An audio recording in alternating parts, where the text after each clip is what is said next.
శ్రీ పరమాత్మనే నమః. నా పేరు బండా అరుణారెడ్డి. నేను శ్రీ శ్రీనివాస్ గీతా ఆచార్యుల వద్ద భగవద్గీత అధ్యయనము చేయుచున్నాను.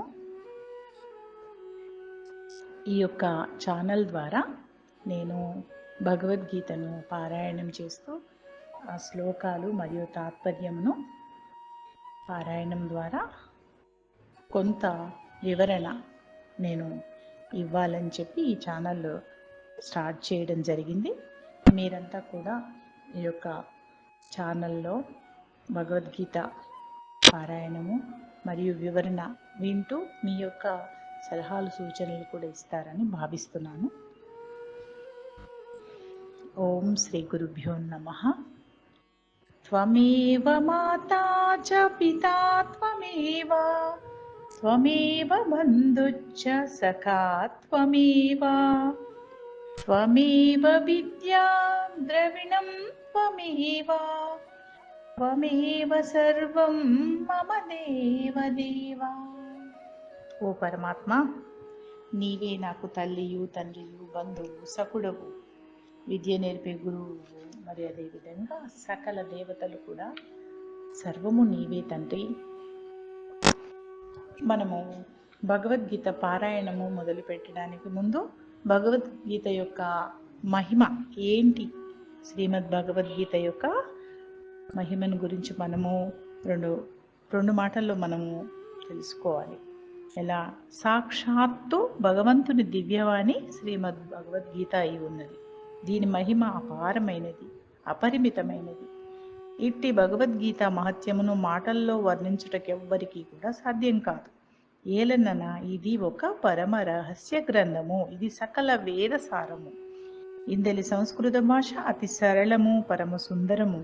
కొద్దిపాటి అభ్యాసం చేస్తే ఇది సులభంగా అర్థమవుతుంది. జీవిత పర్యంతం కూడా భగవద్గీత అభ్యసింపదగది.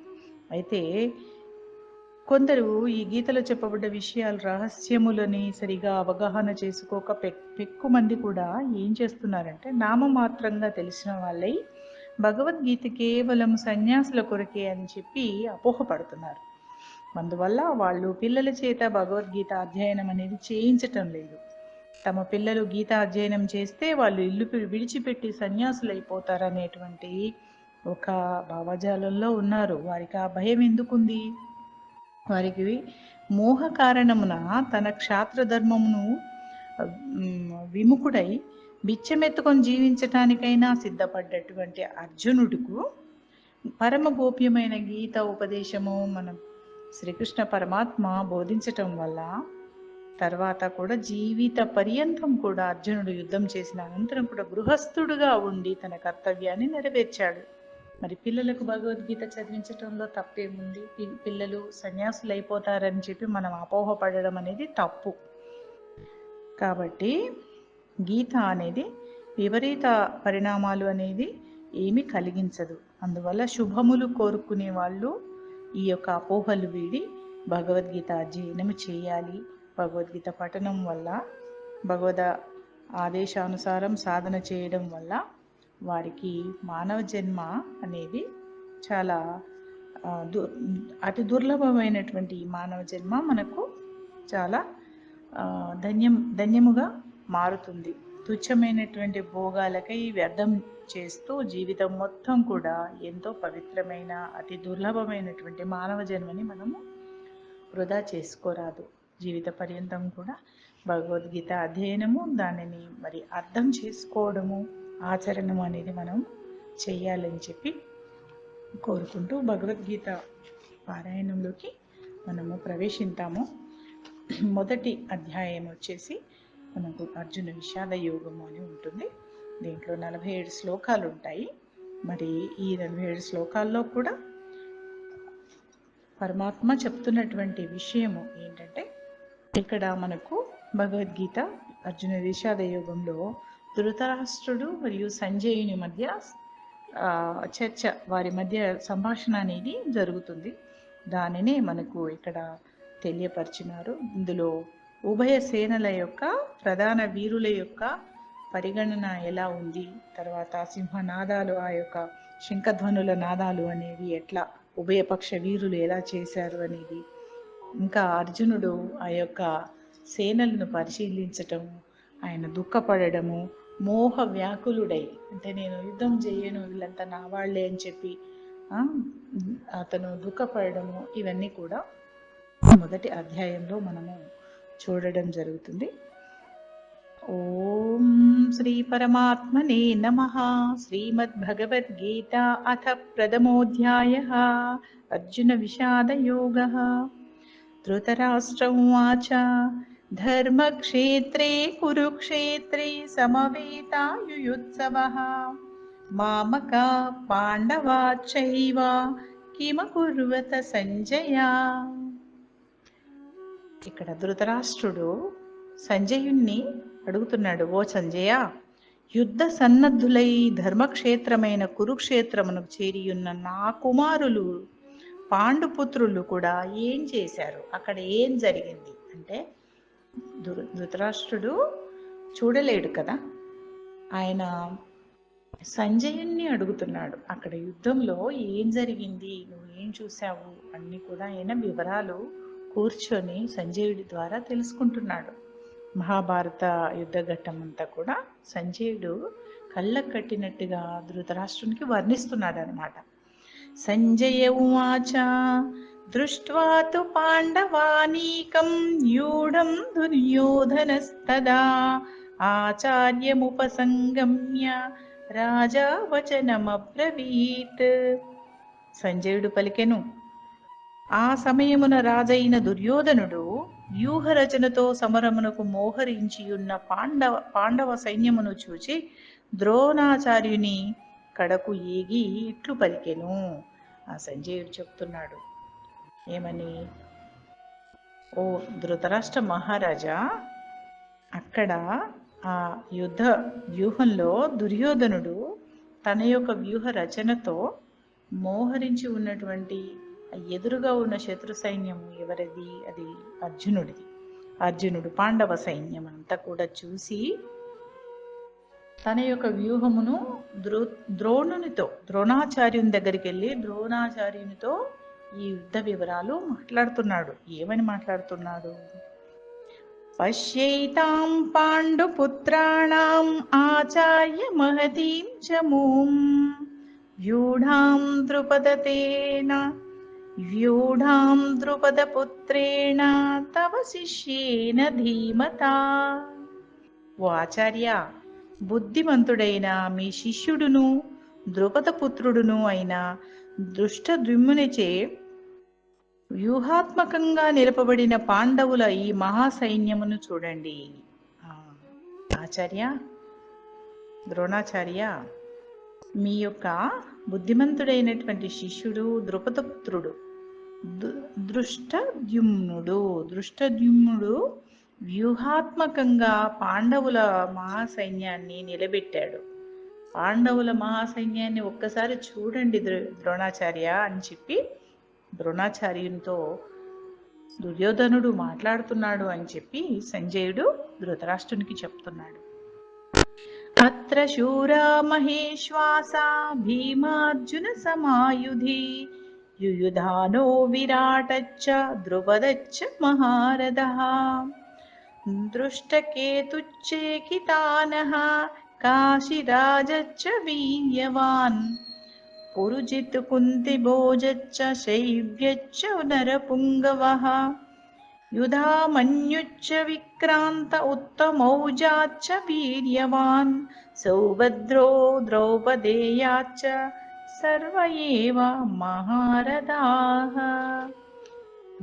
ఇంకా ఏం చెప్తున్నాడు, ఈ సేనలో ధనుర్ధారులైన గొప్ప యోధులు కలరు. ఏ సేనలో?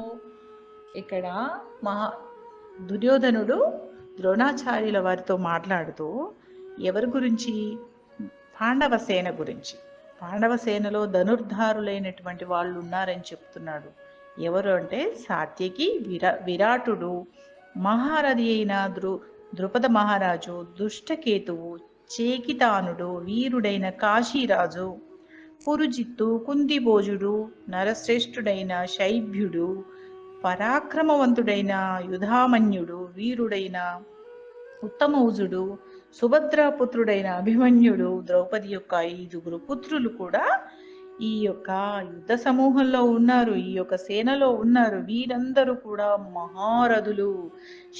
శౌర్యము విషయంకి వస్తే వీళ్ళు భీమార్జునులతో సమానము ద్రోణాచార్య అని చెప్పి దుర్యోధనుడు వారి యొక్క ఆపోజిట్ ఉన్న శత్రుసేన అయినటువంటి పాండవ సైన్యాన్ని గురించి చెప్తూ ఉన్నాడు. అస్మాకం తు విశిష్టాయే తాన్ని బోధద్విజోత్తమ నాయక మమ సైన్యస్య సంజ్ఞార్థం తాన్ బ్రవీమితే. ఓ బ్రాహ్మణోత్తమ, మన పక్షముననున్న ప్రధాన యోధులను కూడా గమనించుము. మీ ఎరుకకై మన సేనా నాయకులను గూర్చియు తెలుపుచున్నాను. ఆ పాండవ మహావీరులతో పాటు ఆ సైన్యంతో పాటు మన సైన్యాన్ని కూడా ఒకసారి గమనించండి. అందులో ఉన్న ముఖ్యులు ఎవరో నేను చెప్తున్నాను.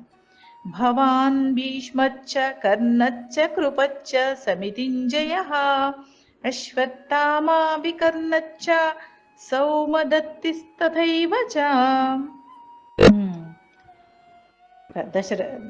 దుర్యోధనుడు ద్రోణాచార్యునితో పలుకుతున్నాడు. పూజ్యులైన మీరు, భీష్మ పితామహుడు, ఇంకా కర్ణుడు, సంగ్రామ విజయుడకు కృపాచార్యుడు, అదేవిధంగా అశ్వత్థామ, వికర్ణుడు, సోమదత్తుని కుమారుడకు భూరిశ్రవుడు, వీళ్ళంతా కూడా మన సైన్యంలో ఉన్నారు ద్రోణాచార్య, ఆచార్య అని చెప్పి చెప్తున్నాడు. అన్యే చ బహవః శూరా మదర్థే త్యక్త జీవితా నానాశస్త్ర ప్రహరణాః సర్వే యుద్ధ విశారదాః. ఇంకా వీళ్ళే కాకుండా ఇంకా పెక్కుమంది శూరులు, వీరులు మన సైన్యమునందు కలరు. వీరందరూ కూడా యుద్ధ విశారదులు, నానా శస్త్రాస్త్రధారులు.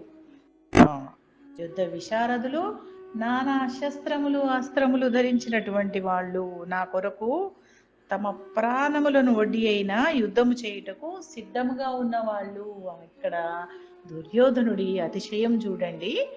ద్రోణాచార్యుల వారికి చెప్తున్నాడు, మహావీరులు ఉన్నారు, నానా విధములైన అస్త్రశస్త్రములను ధరించి ఉండడమే కాదు, వాళ్ళు నా పట్ల అమితమైనటువంటి ప్రేమ గల వాళ్ళు, నా కోసం ఏమైనా చేస్తారు, తమ ప్రాణాలను వడ్డీ అయినా నా జయం కోసం, నా విజయం కోసం వాళ్ళు పోరాడతారు ఆచార్య అని చెప్పి తన యొక్క అతిశయాన్ని చెప్తున్నాడు.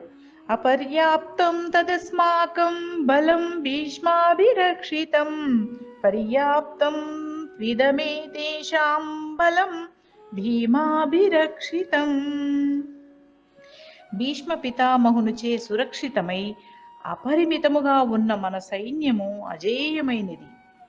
వీరి యొక్క దుర్యోధనుడి యొక్క సైన్యము ఎవరి చేత రక్షితమై ఉన్నది అంటే భీష్మ పితామహుడు.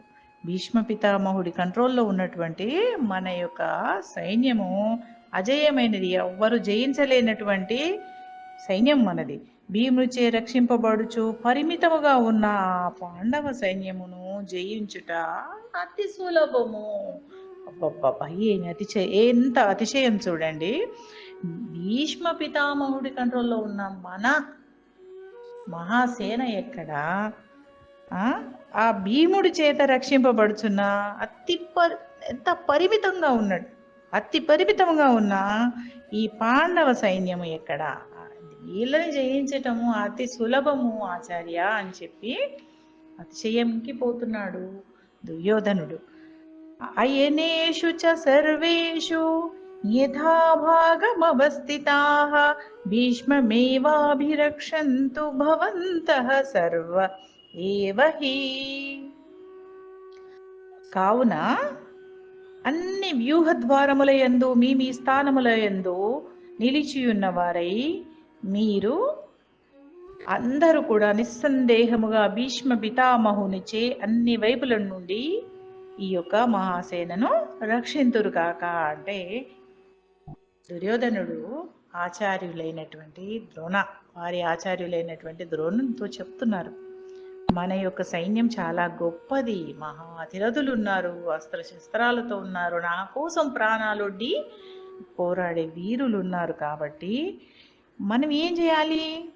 అన్ని వ్యూహ ద్వారాలు, అంటే మనం ఎట్లయితే వ్యూహము రచించుకున్నామో ఆయా వ్యూహ ద్వారముల యందు మన యొక్క పథకము ప్రకారం, మన ప్లాన్ ప్రకారము, ప్లాన్ ఇంప్లిమెంటేషన్ అన్నమాట, మన యొక్క పథకములను మనము వ్యూహ ఆచరణను చేద్దాము. మీ స్థానములు ఎక్కడెక్కడ ఎవరెవరు ఉండాలి అని మనము మన భీష్మ పితామహులు చెప్పి ఉన్నారో, అలా మనందరం కూడా నిస్సందేహముగా వారిని అనుసరించండి. భీష్మ పితామహుని చేత అన్ని వైపుల నుంచి మనల్ని, ఈ యొక్క సేనని రక్షింతురు కాత. సర్వే ఏవహి భీష్మం ఏవ అభిరక్షంతు.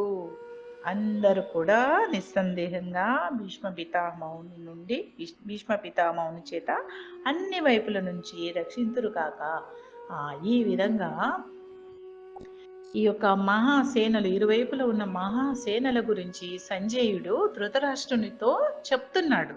అంటే అక్కడ దుర్యోధనుడు ద్రోణాచార్యుని చేత యుద్ధరంగంలో మాట్లాడిన మాటలని, ఈ యొక్క అంశము ఏంటికి అక్కడ అంటే యుద్ధ సేనలు ఎట్లా ఉన్నాయి అనేటువంటి వర్ణన అనేది అక్కడ కళ్ళకు కట్టినట్టు సంజయుడు ధృతరాష్ట్రునికి చెప్పి ఉన్నాడు. 1 నుంచి 11వ శ్లోకం వరకు మనకు ఇక్కడ ఆ పరమాత్ముని చేత స్వయంగా చెప్పబడ్డటువంటి ఈ భగవద్గీత అనేటువంటి మహాగ్రంథము అతి మధురమైనటువంటిది. ఇది తేనె కన్నా తీయనైనటువంటిది, అమృత తుల్యమైనటువంటిది. దీనిని మనము మనోకర్ణముల చేత ఆస్వాదించాలి. మనము చర్మచక్షువులతో కాదు, మనోచక్షువులతో, జ్ఞానచక్షువులతో గ్రహించుకుంటే గనక అత్యంత వెలుగునిచ్చేటువంటి ప్రకాశవంతమైనటువంటి అంశములని మనలో ప్రేరేపితం చేసేటువంటి మాటలు అన్నమాట. అత్యంతమైనటువంటి తీయనైనటువంటి పలుకులు మనము ఈ యొక్క గీతామృతము, మనము ఇటు అంశాలన్నీ కూడా నేను కొన్నిగా ఈ పారాయణం చేస్తూ నాకున్నటువంటి, నేను తెలుసుకున్నటువంటి అంశాలను మీకు షేర్ చేయాలి అనేటువంటి ఉద్దేశంతో నేను ఈ యొక్క ఆనందమయి అనేటువంటి ఈ యొక్క యూట్యూబ్ ఛానల్ని ప్రారంభించటం జరిగింది. మీరందరూ కూడా నాకు ఇందులో ఉన్నటువంటి అంశాలు వినడమే కాకుండా మీ యొక్క స్పందన తెలియచేయడం వల్ల నేను ఇంకా కొంచెం మెరుగ్గా, ఇంకా ఏ విధంగా చేస్తే బాగుంటుందో మీ యొక్క సూచనల ద్వారా నేను ఈ యొక్క గీతను పారాయణం చేస్తూ వివరణ అనేది చేయాలని చెప్పి అనుకుంటున్నాను. ఓం శ్రీ గురుభ్యో నమః. సర్వేభ్యో నమః. ఓం.